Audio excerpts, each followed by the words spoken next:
हमारे देश में दुनिया का सबसे बड़ा लोकतंत्र है, जहां जनता के द्वारा जनता की चुनी हुई सरकार है।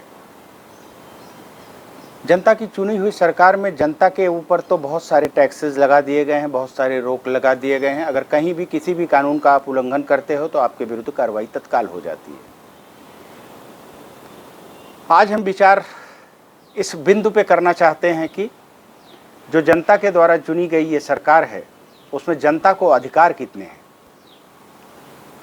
क्या सिर्फ यह अधिकार है कि 5 वर्ष बाद वो वोट देती है और जिसकी चाहती है उसकी सरकार बन जाती है।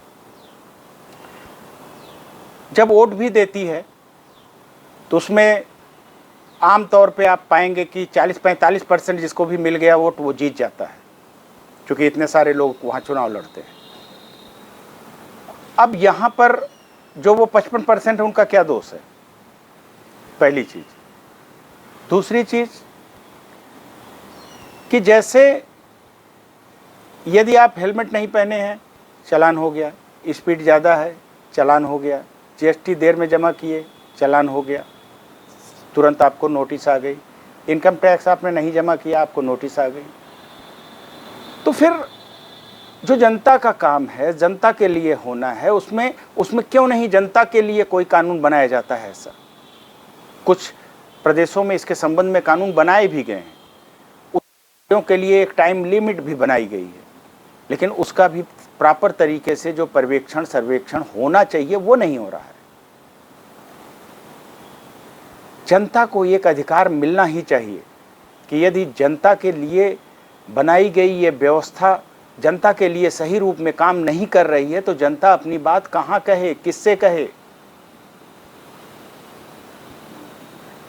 जैसा कि अनिल कपूर के एक पिक्चर में दिखाया गया था, या तो इस प्रकार से जो भी टोल फ्री नंबर वगैरह है वो फ्रिक्वेंटली जारी हो और सुना जाए। वास्तविक चीज़ ये है, बात सिर्फ कानून बनाने की नहीं होती है, व्यवस्था बनाने की नहीं होती है, बात इसकी होती है कि उसका अनुपालन भी मौके पर हो रहा है या नहीं हो रहा है, ये कौन देखेगा।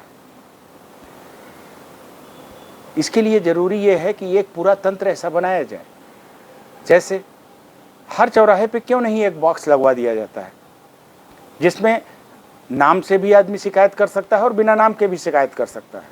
वो नहीं चाहता है कि उसकी आइडेंटिटी खुले तो उसकी भी शिकायत एंटरटेन की जाए। हाँ, ये व्यवस्था बनाई जा सकती है कि चलिए ठीक है, जिन्होंने नाम से दिया है, अपना फ़ोन नंबर दिया है, अपने पूरी की पूरी जो भी ये वृत्तांत अपना लिख रखा है, तो उनकी शिकायतों पर थोड़ा जल्दी कार्रवाई हो। लेकिन जनता को यह महसूस होना चाहिए कि अगर हम अपनी बात कहने के लिए कहीं जा रहे हैं तो उसे सुना जाए। न्यायिक व्यवस्था जो हमारी है, लाखों करोड़ों केस तमाम न्यायालयों में दर्ज पड़े हुए हैं, कहां तक उनमें निस्तारण हो पाएगा, नहीं हो पा रहा है। बीच बीच में अनावश्यक लोगों के पीआईएल और मानहानि और तमाम इस तरीके के मुकदमे आ जाया करते हैं जो प्रायोरिटी पे सुने जाने लगते हैं।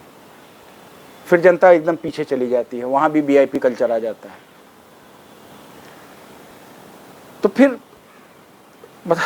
कई बार ऐसी बेबसी सी स्थिति हो जा रही है जनता के सामने, को जाए कहां, उसके लिए क्या व्यवस्था है और कौन ये सुनिश्चित करेगा कि उसकी बात सुनी ही जाएगी।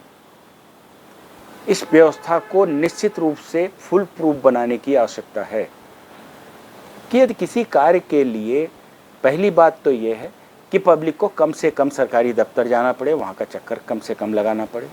सारी व्यवस्था ऑनलाइन हो चुकी है, लेकिन सरकारी कर्मचारियों अधिकारियों द्वारा इतनी तरीके के ऑब्जेक्शंस लगा दिए जाते हैं जिसके लिए आदमी मजबूर हो जाता है कि किसी न किसी एजेंट दलाल और किसी न किसी को पकड़ के तब वो जाता ही जाता है अपनी बात को कहने के लिए। उनके खिलाफ जब कोई शिकायत करता है तो उस पर ज़्यादातर में शिकायतों पर कार्रवाई न हो पाने के कारण वो फिर से हार के वहीं जाता है और फिर वही करता है।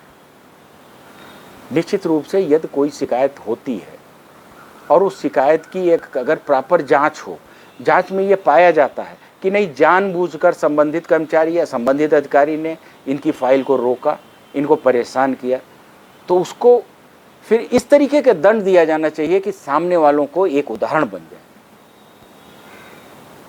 एक एक जिलाधिकारी मैं जानता हूँ जिन्होंने ये बना दिया था कि लेखपाल साहब लोग 2 रुपये उनकी खतौनी का उस समय पारिश्रमिक होता था और 2 रुपये से 1 पैसा कोई ज़्यादा नहीं लेगा।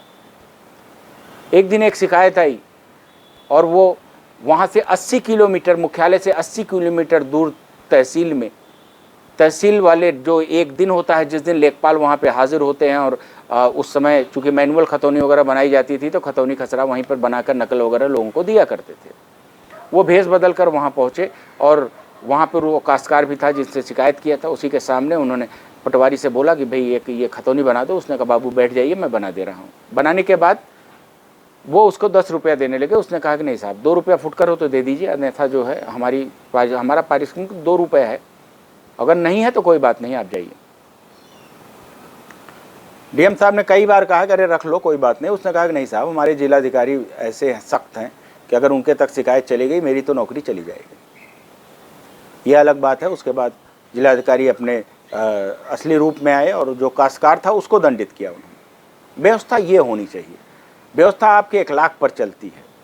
हर जगह हर घर में आप नहीं हो सकते हो किसी भी अपराध को रोकने के लिए, लेकिन अपराधी को ये पता होना चाहिए कि जब भी वो कोई भी जुर्म करेगा, किसी भी प्रकार का जुर्म करेगा, वो भी अपराधी ही है जो सरकारी दफ्तर में बैठ के कागजों पे काला पीला कर रहा है।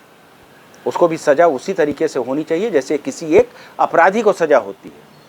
और जब इस तरीके की एक व्यवस्था बना दी जाएगी और जब कुछ लोग उसमें दंडित हो जाएंगे, तब सभी लोग सचेत हो जाएंगे और फिर शायद जिस मंशा से बाबा साहब ने इस संविधान को बनाया था, जिस मंशा से इस लोकतंत्र को लाया गया था यहाँ हमारे देश में, शायद वो तब पूरा हो सके। आइए हम सब लोग मिलकर एक प्रयास करते हैं इसके लिए। धन्यवाद दोस्तों।